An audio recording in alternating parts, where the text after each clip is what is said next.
Alright, exercise 8.5, we're talking about capital gains reserves, where Mr. Goodson sells a capital property with an adjusted cost base of $293,000, proceeds of $382,000, selling cost is $17,200. In the year of the sale, he received $82,000 in cash, plus a purchaser's note for the balance of the proceeds.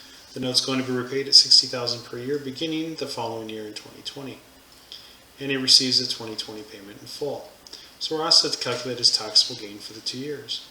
The capital gain on the original transaction then would be determined by the proceeds of disposition, less the adjusted cost base, less the selling costs, would equal a capital gain on the original transaction of $71,800.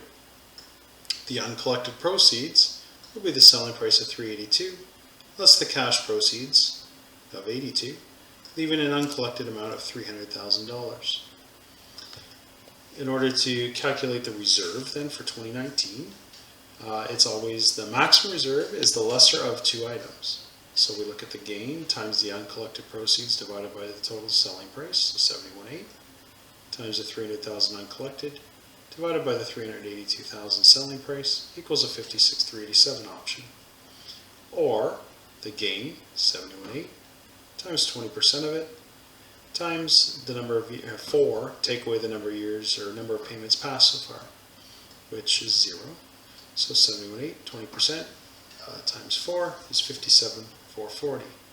The lesser of the two being 56,387. The taxable capital gain then for 2019 is 1/2 of the total gain, which is 71,800, less the reserve of 56,387. The difference of that times 50% will give you a taxable capital gain of $7,707. For 2020, the customer or the purchaser paid one payment of $60,000.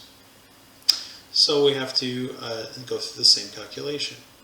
We have the maximum reserve being one of these two numbers, one being the gain of $71,800 times the uncollected proceeds, which is now $240 instead of $300, times the original selling proceeds as disposition, it was $45,110.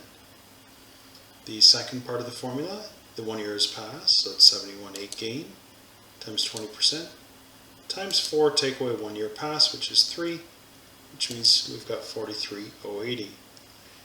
In order to calculate the total capital gain in 2020, we then add back the original reserve from the prior year of $56,387. We can take away the new reserve, being the lesser of these two calcs, of $43,080. So the taxable capital gain is in 2020 is $13,307. Tax at 50% means a taxable capital gain of $6,654.